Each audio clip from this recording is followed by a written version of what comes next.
Welcome to New York's #2 sports show. The Yankees take 2 of 3 from the Athletics at Yankee Stadium, and they break through against Luis Severino. And Severino was lit up by the Yankees in Sacramento earlier in the year. It also a rubber game, and then here as well. Yankees are actually now 9-4 in rubber games, which isn't that much of a surprise. Just in general, they've done well in last games of series, which is part of the reason why a lot of these episodes, they end up being a little bit slanting more on the positive side than negative, even in situations like just last series where they lost the series of the Reds but won the last game. So that's been a bit of a theme where whether it be in a 3-game series or 4-game series, where a lot of the times they'll win that last game. This is a series that I think going in, I think that sweeping was certainly within the realms of possibility, but the Yankees aren't really playing that well. And so winning 2 of 3 is kind of exactly where it should net out.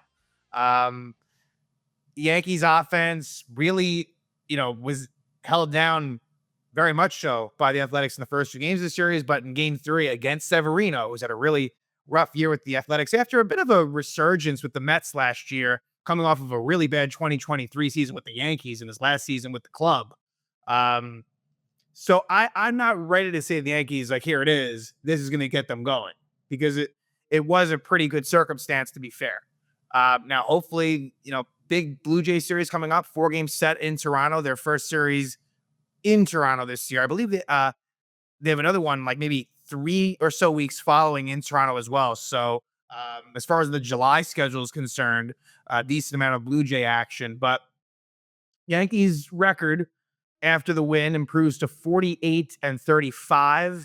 They are 3 games ahead of the Blue Jays, and they are 2 up on the loss side of Tampa. So Tampa's a little bit closer than Toronto is, but that's really what you're looking at as far as American League East. I mean, Orioles dug themselves too big of a hole in all likelihood. I mean, crazier things have happened, but, it's going to take a lot for them to make their way back into it. And the Red Sox, they've had success against the Yankees, but they traded Devers. So the point that I'm trying to make here is that, in a head-to-head against the Blue Jays, you want to do well. But let's discuss that after first discussing this Athletic series, which, look, like, if the Yankees didn't make a statement in this game 3, the conversation is extremely different. It is, but they won in convincing fashion, and there's a lot of positives to discuss in this game. But let's go back to game 1. And remember, they're coming off of a win against the Reds, but a series loss, and really, it's been a very mediocre at best month of June. It's interesting how I think the record is about 500 overall. It feels a lot worse than that. And they really, from that Red Sox series on, it was pretty bad. And even really before that, it wasn't great either. But yet they're kind of doing what they have to do. So game 1 of the series, it would be Will Warren on the mound for the Yankees against Mitch Spence. And what I hadn't mentioned in the last episode previewing this series, that Mitch Spence as well, he actually was in the Yankee organization too, picked up in the Rule 5 draft by the Athletics before last season. So actually all 3 starters for the Athletics were once Yankee property. Hadn't really thought about the Mitch Spence factor of it, but he pitched okay in this game. Not great, not horrible. He loses to drop to 2 and 3, 5 innings, 3 hits, 3 runs, 2 of those earned, 4 walks and 5 strikeouts. But for the Yankees, it was Will Warren, who had a really, really tough first inning, but came away unscathed and then settled down. Warren gets the win, improves to 5-4. 5 innings, 2 hits, no runs, 4 walks, and 7 strikeouts. 3 of those walks coming in the first inning. But Warren, you take away that Dodger game, and he has really been very good. The overall numbers from an ERA and WHIP standpoint are really not great. But you look at the strikeout numbers and just, again, that Dodger outing is going to make this look very, very ugly. But Will Warren, there's a lot of promise there. And who knows if he's going to be someone that factors in come playoff time. You almost hope in some ways that he doesn't, not for lack of faith in Will Warren, but if the rotation is as healthy as it can be, Warren probably doesn't factor into the top 4, although that's assuming, but really for me to say that, it's kind of crazy because that's assuming that Luis Gil is going to be effective off of, him coming back, which is a big question mark. So there is a definite world where Will Warren could factor in the top four, but he does well after a scary first inning. As far as the Yankees lineup was concerned, this was a game that saw um, Austin Wells on the bench, and Austin Wells is a bit of a negative in the series. Ben Rice caught 2 of the 3 games in the series. We are starting to see a changing of the guard at catcher a little bit. Now, like if there was a game 1 tomorrow, everything being equal, Austin Wells is still probably your starting catcher.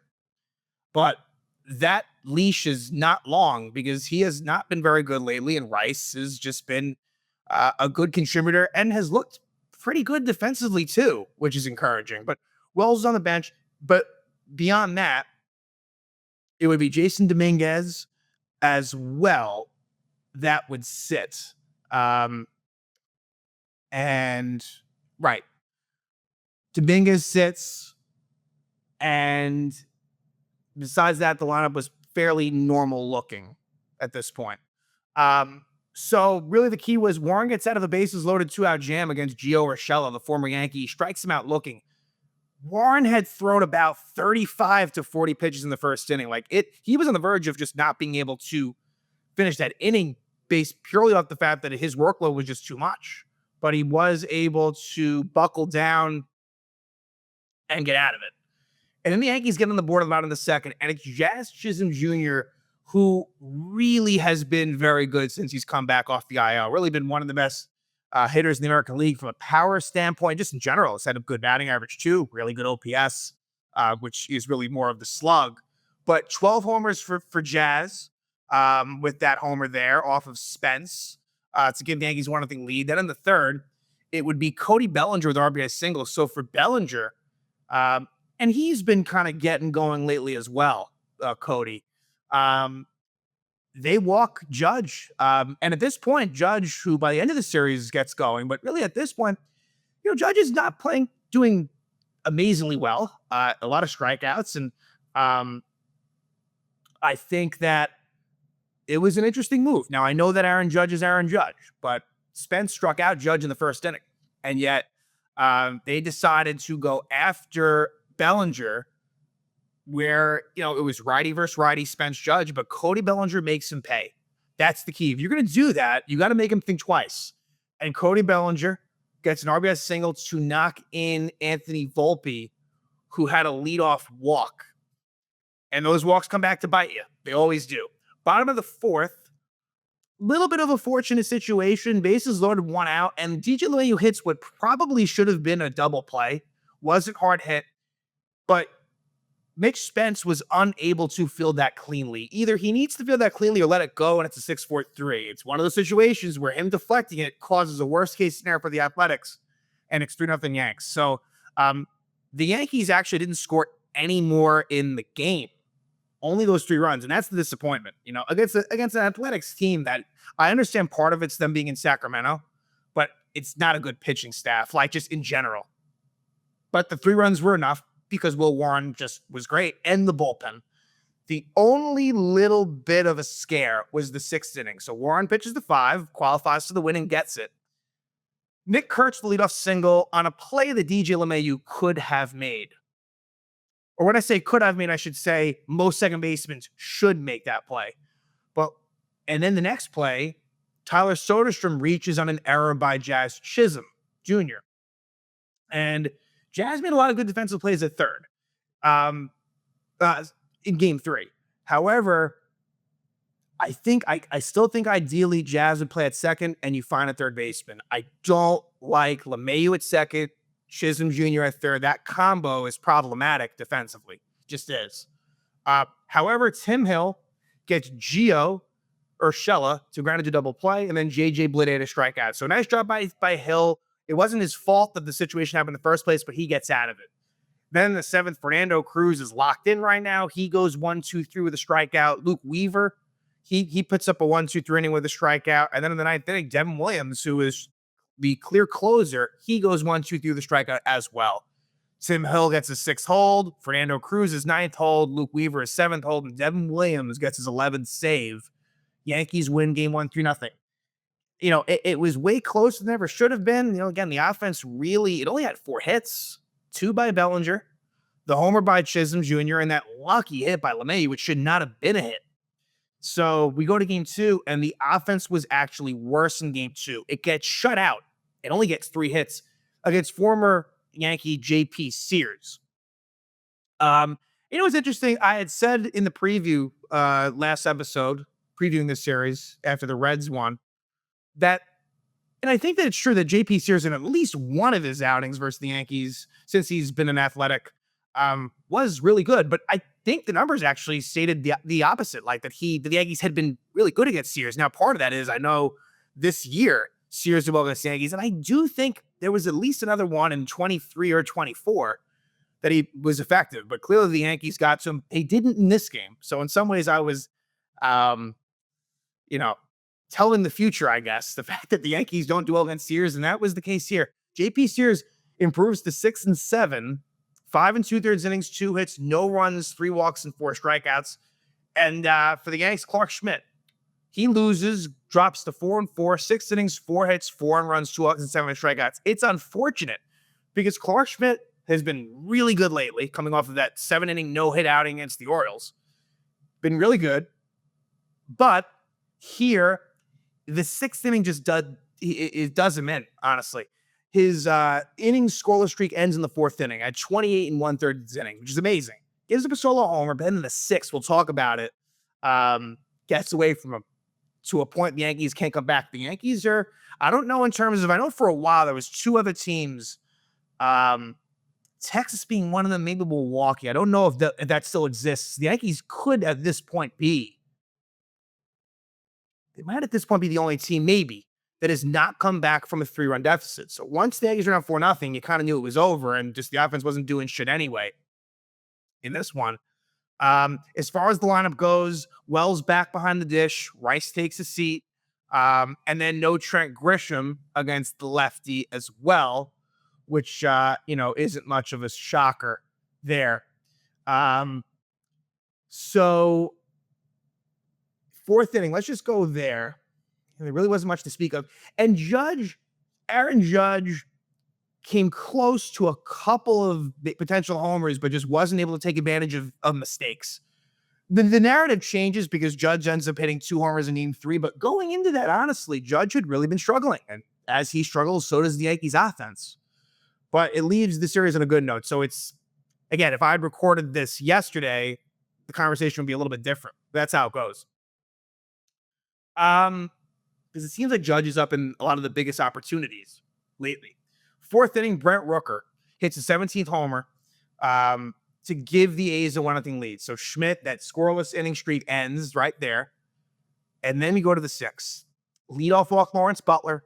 He's still second, and then Jacob Wilson walk. And I believe both were 4 pitch walks. He then does strike out Rooker, so it looked like maybe he's going to get out of it. And then Nick Kurtz, the rookie, hits his 12th homer of the year, a 3-run shot, just not a good pitch by Clark. Goes down and in, cutter, right in Kurtz's wheelhouse, and he hits it out at Yankee Stadium, makes it 4-0. So right there, that was a big-time homer that really changed any sort of hopes the Yanks had, took the air out of the build. Not that there was much energy anyway, because again, Sears was shutting the Yankees down. But from there, Hamilton pitches a scoreless 7th inning. There was a weird moment where Hamilton kind of stared down Jacob Wilson. I still don't understand it. I think Hamilton was mad at himself, but kind of took it out on Jacob Wilson, which didn't make any sense really, but I digress. 8th inning is where things get ugly. Alan Winans comes in. And by the way, Winans was sent down after this game to make room for Marcus Stroman, who was the game 3 starter. Winans doesn't do himself any favors. Walk to Rooker to start. And then a walk to Nick Kurtz. Then is when it just gets ridiculous. Max Muncy, not the Dodgers Max Muncy, the Athletics Max Muncy, singles on a bunt pop up to Austin Wells. Now, it's one thing to let the ball drop. It honestly was in the air for a while, so either Winans or Wells could have theoretically caught it, but fine. Wells has the easiest force out at third in the world, but for whatever the reason, goes to first, and Muncy's safe. I don't know what he was thinking about he could have even let the ball go foul. It was going to go foul. It went off the grass and it was going to shoot foul, but he does the worst thing you can do. He picks up and goes to first. Now it's bases loaded, no out. Again, Yankees are down 4. It's the 8th inning. They're probably not coming back anyway, but it was within striking distance. And I just don't know what Wells was thinking. Then Tyler Soderstrom gets a sac fly. And then Luis Severino gets a strikeout. So in a nutshell, if you look at those plays right there, should have been 4-0 in inning over. Instead, it's 5-0 already. And then Austin Wynns gets an RBI single. And then Cody Bellinger tries to get the runner out at third, and it goes past Chisholm Jr. So an error to Bellinger. Could Jazz get in front of him? Maybe. But it wasn't easy either, honestly. And it makes it 7-0. So now you got an ugly inning on your hands that could have easily been avoided. Again, Austin Wells deserves all blame for that. Winans pitches a scoreless 9th, and Jack Perkins for the A's gets the save. Actually, a 3 1/3 inning save for Perkins. And the A's win 7-0. An ugly game, but the Yanks bounce back. A nice performance in game 3. All the way around. There was a little bit of a hiccup in the 6th inning, which we'll talk about, but nothing that consequential. But Marcus Stroman gets his first win of the season, and you couldn't feel good about Stroman coming back. He was not good before he got hurt. He was not good in his rehab outings, but yet Marcus Stroman, 5 innings, 3 hits, 1 run, 2 walks, 1 strikeout. So look, the one strikeout in 5 innings is not exactly what you're looking for, but he gets the win. You'll take 5 innings, 1 run from Marcus Stroman every single time. And it is scary that his next start will be against the Mets. I don't like that at Citi Field. He's a former Met, and maybe that familiar setting can help, but Stroman for this day was good. And he's never going to get strikeouts anyway, so this is as good as you're going to get. It was 1 solo homer that he allowed, and at that point, the Yankees were already up 7-0. For the A's, it was Luis Severino. Drops to 2-9 on the season. 3 2/3 innings, 5 hits, 7 runs, 6 of those earned, 3 walks and 3 strikeouts for Sevy. And it looked like maybe early that he was going to be able to kind of like give you a decent outing, but not meant to be. As far as the lineup, Stanton was out. And Stanton's kind of cooled off a little bit since he's been back. He still hasn't homered. So you're not seeing that slog, but I'm not concerned about him at all, but he sits and that's going to happen. Stanton is going to, especially against righties, that's going to be a thing for Goldschmidt as well. Although Goldschmidt was in this lineup, and the reason for that was that Rice replaced Wells. Again, that catcher situation is something interesting to look out for. And I like JC Escarra too. I think Escarra's going to get the short end of the stick, but he also deserves his fair share of playing time. Austin Wells is the one here that really might be affected in a pretty big way in order to get Ben Rice in that lineup, as much as you can, certainly against righties. That's just going to be a thing. So here we go. 2nd inning, Yankees on the board, and who is it again? Jazz Chisholm Jr. 13th homer of the year for Jazz, gives the Yankees 1-0 lead, similar to what we saw in game 1. And then he makes a really nice defensive play as well in the 3rd. A Jacob Wilson ground ball. He gets a double play. So Jazz was good defensively. A lot going on for him, but there ends up being other stars in this game. Because I was thinking, he's the one guy. And arguably for me, he was the player of this game, but there were other big-time contributors. We already discussed Stroman, and there's a couple more as well. But Jazz was at it for more. A 3-run triple in a bases-loaded 1-out situation. His first triple of the year, actually, which really probably could have been a double. Denzel Clark didn't do a great job in center field on this one, but so he gets a homer, he gets a triple, back-to-back innings, makes it 4-0 Yanks. And there was a wild pitch while Dominguez was up that scores Jazz. So Sevy struggling, makes it 5-0 Yanks. And then Aaron Judge with 2 out, a 2-run homer, his 29th homer of the year, doing it against his former teammate and longtime teammate, Luis Severino. Makes it 7-0 Yankees. Then in the 5th, the one mistake by Stroman was a Willie McIver home run, his 2nd homer of the year, cuts it to 7-1. Again, Stroman goes 5 strong. Then in the 5th, the Yankees really break it open. And this would be off of lefty Hogan Harris. Bellinger's been very good against lefties. Hits a 3-run shot, his 11th homer of the year to make it 10-1. Then we go to the 6th, and this is the big sort of negative of this game. JT Brubaker struggled. And look, JT Brubaker, he needs to pitch well to stay on this roster. Now, I don't think this one outing alone will take him off the roster, but a couple more of these, and he is not someone that is going to stick around. They're going to be patient with him and, kind of have him as this long man type guy, but really disappointing what he did here after a couple of decent outings before this. He wasn't impressive, but he did what he had to do. Bleday walk, Rooker double, RBI single Kurtz, hit by pitch Muncy, basically walk Soderstrom, an RBI ground out Luis Severino on a really nice play by Jazz Chisholm Jr., so it could have been worse. So it makes it 10-4, and then McIver walks. So really ugly outing for Brubaker, which then has Jonathan Loaiza come in, his first outing since that rough one against the Reds where he wasn't feeling well. RBI ground out Denzel Clark makes it 10-5, and then he strikes out Lawrence Butler looking. So it could have become 10-7 quickly there, but Loaiza holds it there at 10-5. Then let's go to the 7th. Tim Hill comes on for a 1-2-3 inning. And then at the bottom of the 7th, Judge is at it again. He homers off of Tyler Ferguson. And apparently there was a quote from Ferguson. I think there were 2 Fresno State grads, Judge and Ferguson. And Ferguson said he wanted to strike out Judge. I mean, probably not a smart thing to say. I don't think he meant it in a disrespectful way. I think, he just, for the challenge of it, what does Judge do? He homers off him.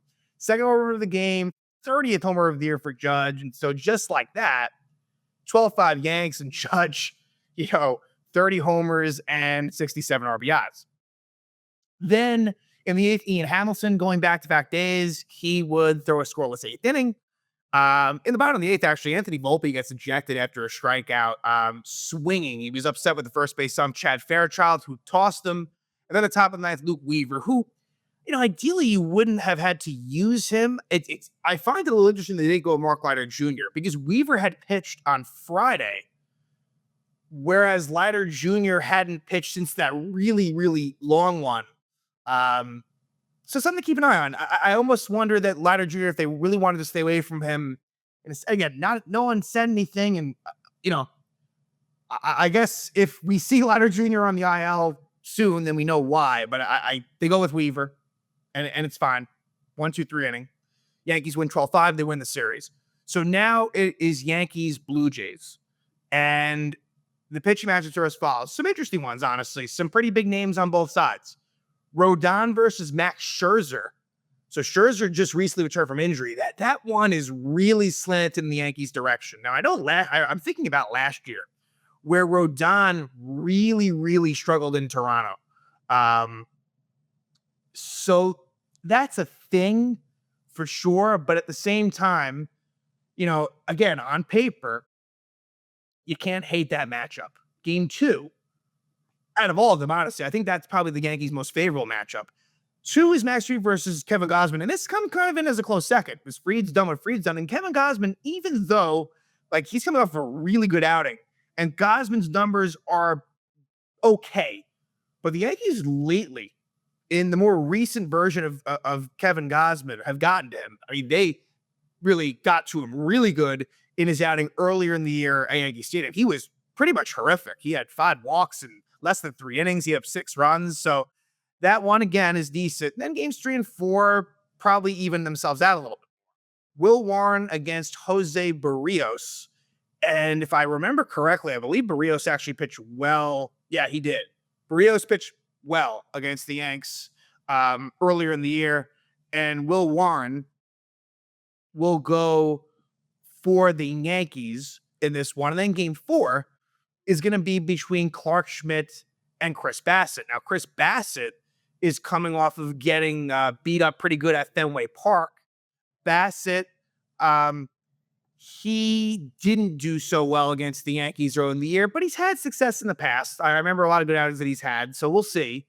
And then for Schmidt, a little bit of a hiccup here, obviously, against the A's, but he pitched pretty well against Toronto earlier on. And actually, let's see, I think that might have been, it was. That was actually Schmidt versus Bassett. So that's actually a head-on rematch.